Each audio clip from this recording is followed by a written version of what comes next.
realmente mostrando para você o passo a passo. Vamos aqui para a ferramenta, para que vocês entendam como vocês vão utilizar essa ferramenta que eu estou dando de presente para você, tá? Aqui, primeiro ponto, vocês lembram que o primeiro passo era mapear, listar todos os cargos da tua empresa? Pois é isso aqui. Então, você vai listar todos os cargos, assim como as áreas que correspondem a estes cargos, tá?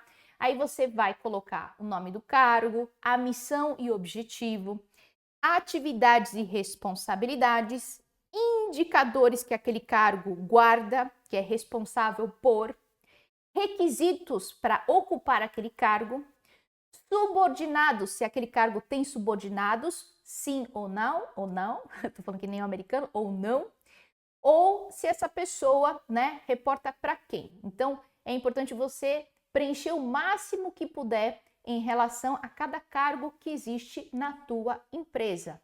Então, se existem 5 cargos diferentes, seriam 5 linhas que você precisa preencher.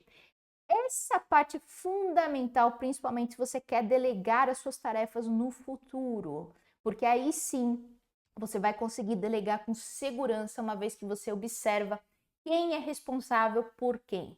Aquilo lá que eu falei para você, geralmente quem é dono de um negócio acaba acumulando uma série de tarefas de vários departamentos.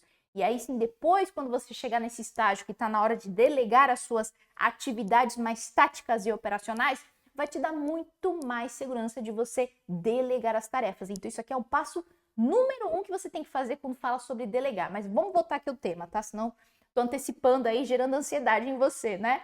Mas bora lá. Uma das perguntas comuns que os empresários e empresárias costumam fazer para mim é do tipo assim: ah, Lê, mas por exemplo, eu tenho uma pessoa que está na área de finanças, mas exerce também a função de folha de pagamento, que faz parte do RH no geral, né?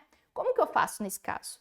Aí, nesse caso, você vai colocar como finanças e faz parte da responsabilidade da área de finanças, como, né, um analista de finanças, o que for, responsabilidade desse cargo, rodar também a folha de pagamento. Então, isso faz parte. E aí, conforme você for crescendo, estruturando e tendo a necessidade de ter mais uma pessoa, uma pessoa separada, uma pessoa dedicada somente para a folha de pagamento, aí sim você cria mais uma linha para falar sobre pessoa de RH, analista de RH dedicado para a folha de pagamento, você entendeu? Então, esse documento, essa ferramenta é algo vivo que você tem que, de tempos em tempos, atualizar. Não é algo estanque, fechado, uma foto que nunca mais se mexe. Não, pelo contrário, ele serve para te guiar. Ele serve para você ter clareza de como é que você vai transitar, de como que você vai sustentar o seu discurso, de como que você vai organizar a tua empresa, tá bom? Então é importante que você tenha isso em vista. Então, vou entregar essa ferramenta, inclusive com esses exemplos, para te ajudar, para que você não tenha que começar do zero, preenchendo do zero, tá bom? Bora lá, qual que era o passo 2 que eu comentei com vocês? Eu disse que era agora sim que é interessante é estabelecer a hierarquia dos cargos, tá? Novamente, gente, essas consultorias que pedem pelo menos 250 mil, 300 mil, até 1 milhão por projeto, eles utilizam metodologias que têm a ver com o método da pontuação. É um método super mais complexo, que tem a ver com estatística, que tem a ver com o mercado, tem a ver com um monte de dados, é um banco de dados muito mais complexo. Por isso que é caro também executar esse tipo de projeto, tá? Mas tirando isso, vamos supor que você tem até no máximo 20 cargos na tua empresa, né? Aí sim você consegue utilizar esse método qualitativo, tá? Já vou explicar passo por passo como é que você vai utilizar esse método qualitativo, porque vai te ajudar. Você não precisa gastar 300 mil numa consultoria para ter uma estrutura de cargos e salários. Você mesmo pode fazer com as suas mãos, tá bom? Então vamos salvar o dinheiro, tá? Não vamos gastar em coisas que não é a hora ainda de gastar tudo isso numa consultoria, tá bom? Mas só para você entender como funciona aqui essa hierarquia de cargos. Então, o que você vai fazer? Você vai colocar todo aquele cargo que você listou nessa planilha aqui, número 1, tá? Por isso que é a etapa 1.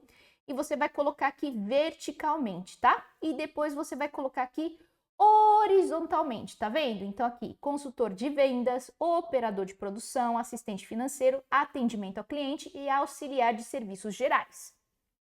Depois, esses mesmos cargos vão estar disponibilizados de uma forma horizontal, beleza? Até aqui, fácil, fechou? Muito que bem. Aí o que você vai fazer? Você vai começar por método de comparação, quem tem mais peso com quem, tá? Então você vai fazer o seguinte, claramente que consultor de vendas versus consultor de vendas não dá para nem comparar, porque são cargos iguais, então por isso que tá um X, nem fala. Mas vamos supor que o consultor de vendas agora, então, está sendo comparado com o operador de produção, alguém que está ali no batente operando. Qual que tem mais peso para a tua empresa? Se o consultor de vendas tem mais peso, aí sim você vai colocar mais, tá? Agora, se não, que o operador de operação tem mais peso para a tua companhia, aí você vai colocar menos, você entendeu? Então você vai colocando ali conforme quem tem mais peso e quem tem menos peso em relação à tua empresa, fechou? Tô aqui organizando. Então você vai fazendo esse método de comparação qualitativo mesmo, o que você como dono de negócio você percebe que tem mais peso. Então, consultor de vendas versus assistente financeiro, quem tem mais peso para a tua companhia? Eu sei que os dois são importantes, mas quem tem mais peso para o faturamento, crescimento da tua empresa? Então, consultor de vendas novamente venceu nessa temática. Aí a gente segue.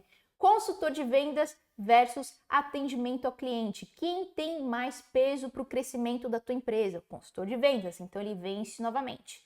E assim vai, né? Depois consultor de vendas versus auxiliar de serviços gerais. Quem tem mais peso? Obviamente consultor de vendas para a sua realidade. Isso aqui é só um exemplo, tá, gente? Então você vai sempre colocar mais para quem tem mais peso. Então, se na linha que é o consultor de vendas, você sempre vai comparar com aspecto vertical, tá? E aí você vai pôr mais ou menos dependendo do peso daquele cargo. Depois que você fizer todo esse exercício para cada cargo, né, colocando mais, menos, aí sim você vai ter uma visão de quem tem mais, tá? Quem tem mais esse sinalzinho de mais e quem tem mais sinalzinho de menos. E aí sim você vai conseguir estabelecer a hierarquia de cargos, você entendeu? Então, nesse exemplo, obviamente que já está bem bonitinho, mas é normal que o mais, menos aconteça para várias situações da tua empresa, depende da realidade da tua empresa, né? Mas é importante que você observe aqui e você já consegue rapidamente observar quem é que tem sinalzinho de mais. Esse cargo é o cargo que tem mais peso e assim vai sucessivamente quem é que tem mais sinal de mais. Então você vai vendo a hierarquia. Quem tem mais sinal de mais é quem tem mais peso para a tua empresa e quem tem menos sinal de mais, ou seja, mais sinal de menos, é quem tem menos peso para a tua empresa. Sacou? Então, por exemplo, nesse caso, o consultor de vendas é o que tem mais peso para a empresa. E claramente a pessoa de auxiliar de serviços gerais, alguém que atua com limpeza, o que for na tua empresa, é o que tem menos peso para a tua companhia, para o crescimento dela, para o faturamento, tá? Isso te ajuda, então, agora para o próximo ponto, que é o terceiro passo que eu falei, que é a tabela salarial. A tabela salarial tem que sim refletir a questão de pesos de cargos. Então, o consultor de vendas claramente tem que ganhar mais do que auxiliar de serviços gerais. Aqui você vai preencher somente onde está o campo em cinza, tá? Porque o laranja já está com fórmula para ajudar. Porque o laranjinha é uma fórmula para você estimar qual que é o custo total caso você dê aquele salário bruto para aquela pessoa. Então, por exemplo, consultor de vendas, o salário mínimo que você estabeleceu foi de R$2.000. E o que isso significa no final das contas para a sua folha de pagamento? Significa que além dentro desse aspecto de salário bruto, você paga também tributação, INSS, FGTS, que representa ali pelo menos um custo de 3.400 para cada consultor de vendas. Você entendeu? Então não é aqueles R$2.000 de salário bruto que você negociou com aquela pessoa, com aquele funcionário. Não. Além disso, tem tributações, tem tudo que corresponde a taxas, né, e impostos que é devido em relação às leis trabalhistas, tá bom? Então é importante que você saiba que essa planilha já está atualizada, já está com as fórmulas e vai te ajudar a entender qual que é o custo total para a tua empresa. Então, se, por exemplo, o mínimo, né, salário para aquele consultor de vendas é de R$2.000, significa que no custo total para você é de 3.400. Agora, se você ofertar um salário máximo de R$5.000 para o consultor de vendas, significa que o custo daquele funcionário para tua empresa significa... não é 5.100 não, pera lá, isso aqui tá errado, gente. D7 mesmo. Opa, vamos ver aqui? Eu tô fazendo alguma coisa errada, é isso mesmo. Ah, tá vendo? Então é um outro custo aqui que tem a ver com R$ 8.500. Então, se você está ofertando R$ 5.000 de salário, né, para aquele consultor de vendas, significa que o custo total vai ser de R$ 8.500, tá bom, gente?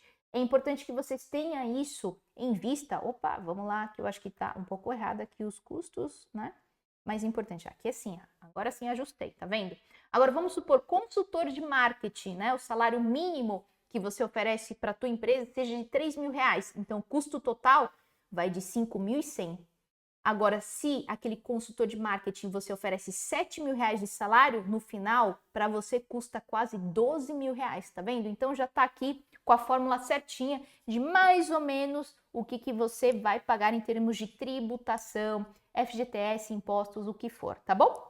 Obviamente que isso pode variar para mais ou para menos, dependendo da categoria, dependendo do tipo de segmento que você atua, qual o tipo de funcionário que você, né, o tipo de cargo que você acaba, cargo não, mas o tipo de funcionário, né, a função que você acaba contratando, tá bom?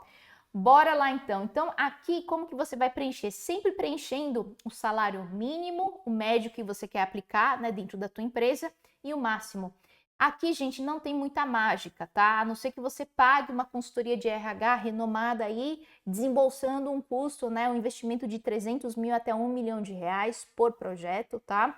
Mas de uma forma prática, com que você pode já fazer hoje para estruturar isso como uma boa prática, comece a observar quais são as práticas de mercado na tua área. Isso já vai te dar uma ideia mais ou menos de qual que é o range salarial que você pode aplicar ali. Tá? Então isso vai te ajudar muito, até mesmo para você começar a estruturar se existe algum cargo que está um pouco desequilibrando a sua estrutura de cargos e salários. Vamos supor que você descobre que o administrador financeiro, por exemplo, não é uma pessoa, não é um cargo que tem tanto peso para o crescimento, mas de repente você vê que a pessoa que você contratou está recebendo até mais do que o seu consultor de vendas, você entendeu?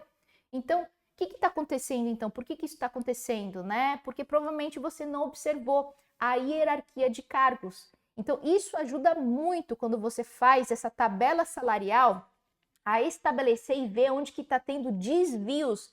Quem são os cargos que têm menos peso, mas que estão ganhando mais do que quem tem mais peso para o crescimento da tua empresa, você entendeu?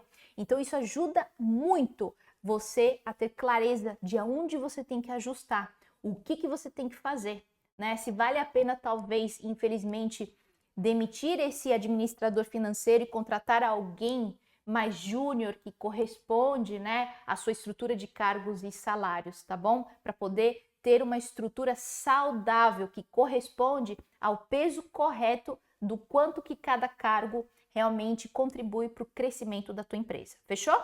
Muito que bem, então isso aqui era o terceiro passo.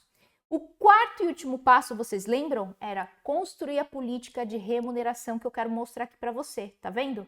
Então tem aqui toda uma política de remuneração aqui certinho para você utilizar como modelo, só para você também não ter que usar, construir tudo do zero, usar não, mas assim, construir tudo do zero, fazer de uma coisa que você nem sabe o que é. Então tem aqui um modelinho básico para você começar a ter alguns aspectos mais estruturados, algum modelinho de documento sobre a política de remuneração, tá? Então, essa política, o que ela abarca? Então, tem todos os princípios fundamentais do porquê aquele tema é importante. Aí você vai falar sobre equidade interna, então aquilo lá que eu comentei anteriormente com você.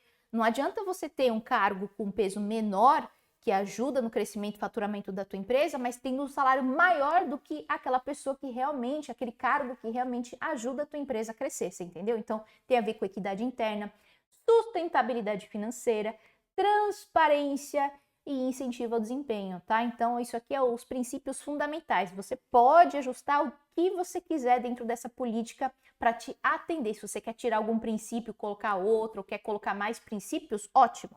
Fique à vontade, tá? Isso aqui é só um exemplo para que você possa utilizar e já aplicar saindo daqui da videoaula, tá bom? Então tem uma série de questões aqui, remuneração fixa, variável, benefícios, política para sócios, prolabore, revisão de salários, ajustes e flexibilidade. Então, né, quais são a revisão de salários é que aqui que fala sobre promoções, etc, tá? Então, bora lá. Depois vocês podem ver com calma, vocês podem usar esse modelinho da forma como vocês quiserem.